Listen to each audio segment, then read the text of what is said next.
Now, in evolution, there can be leadership. In evolution, there can be leadership. But the other side, where there is no evolution, where there is only enlightenment, where one awakens to something, where one awakens to reality. For you to be able to see that the human mind is one, that your mind and mine and his mind are one, that's an awakening. And in that, there can be no leader.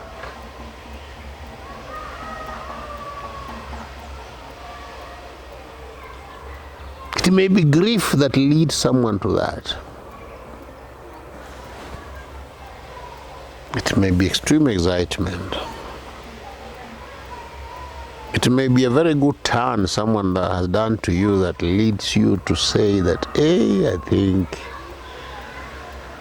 we are all one.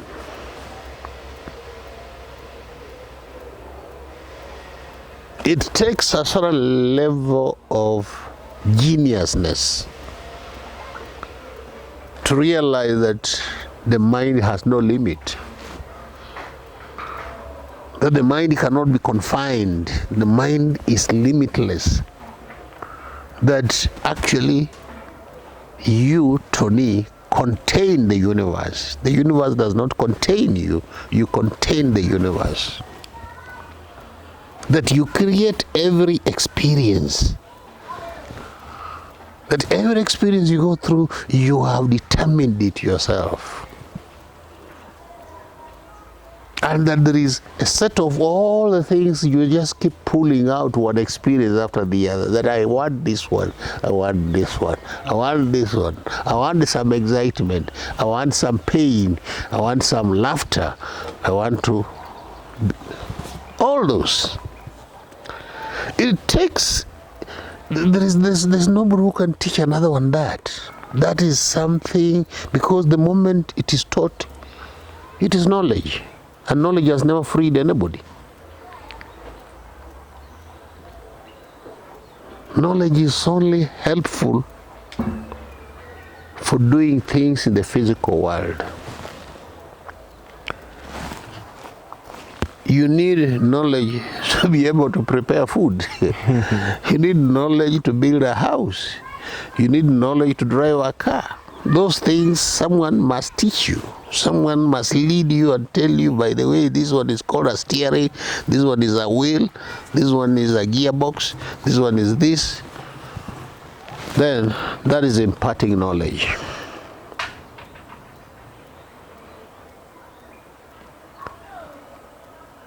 But the things that are really valuable, things that are of value in life, the things that cannot be limited, the things that are universal, like love, like freedom, like happiness, like generosity,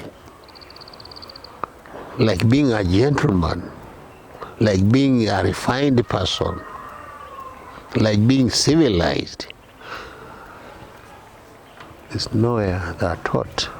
There can be no leader who will teach you that. That's why we have people who have gone to school and acquired all the knowledge, but they're extremely crude, seem extremely primitive. But they have acquired all the knowledge. They even acquired titles of professor. Some have acquired titles of doctors of philosophy or something else. But the things that are real of value, they cannot be taught. I heard of a very interesting religious order, religious organization. When it started, someone was telling me the history of that religious organization. That it was started by a rebellious person, a man was rebelling against organized religion. And he said there can be no leadership in spirituality. That is what the man declared. There can be no person leading another one in spiritual matters. So he said, we shall all be congregating, and when we congregate, we shall simply sit silently. Each one of us contemplating his own life. Each one of us contemplating his relationship to the universe. And if you are inspired to say something, stand up and say it. And at the end of the time we have set for ourselves, an administrator within that congregation will stand up and just read the normal minutes that this is what we did. We needed to repair this roof. And can we agree, each one of us, to contribute 100 bob for repair of the roof? Nothing about the worship, because the worship is finished. And if nobody is inspired, nobody has stood up to say something. But if you are inspired, you stand up and you give a testimony. I'm told that religious order became very popular, and they were persecuted in the horizontal world. But persecution seems to have ended in several parts of the world. But eventually something happened, and they changed. They started admiring the forbidden fruit. And eventually they ate of it. They decided, no, we must have leaders. We must have pastors like other people. We must have bishops. We must have archbishops. So now I hear they have all those. And those are the people called Quakers. Their history is very, very beautiful. I don't know the name of the man who rebelled and started it, but you can see he had a deep understanding. He was inspired to see that there can be no leadership in spiritual matters, that it is completely abhorrent for someone to call another one, this is my spiritual father. This is my spiritual leader. So within the verticalist system, we are not out to be abolishing things. What we are saying is that the enabling atmosphere will be there.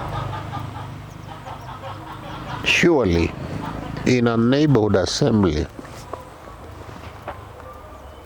we have a professor there, we have a doctor of something there, we have a teacher of something there, we have an expert in law there, we have a medical doctor there, we have everybody there.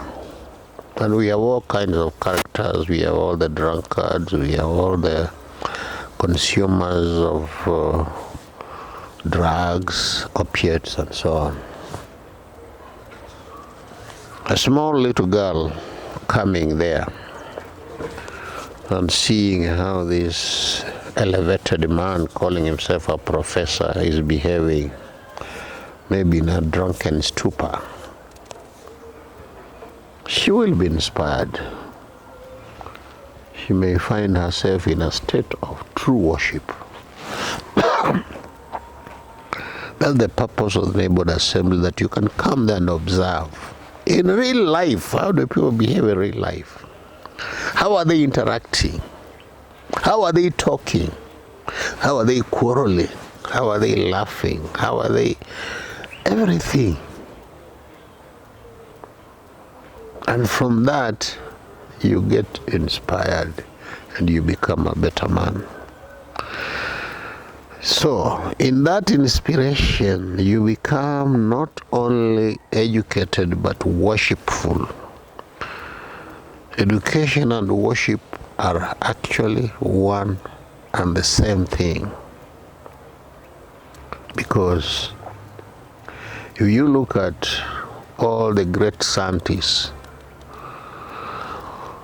one is said to have been in a state of worship under a tree, and a fruit fell on him, isn't it?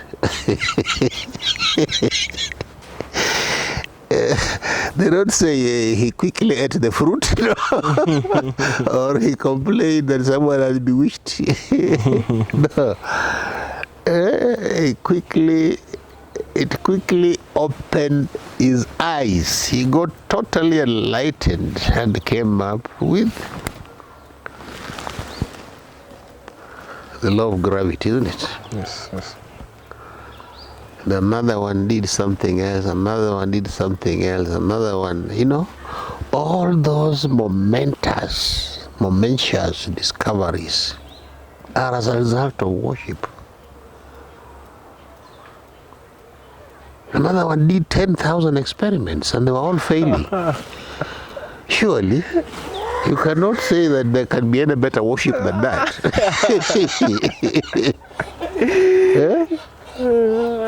Another one shouted Eureka after he had seen something, isn't it? Mm-hmm. Something that had disturbed him for ages, now he quickly saw, oh, kumbe it is this. So, all those are states of worship.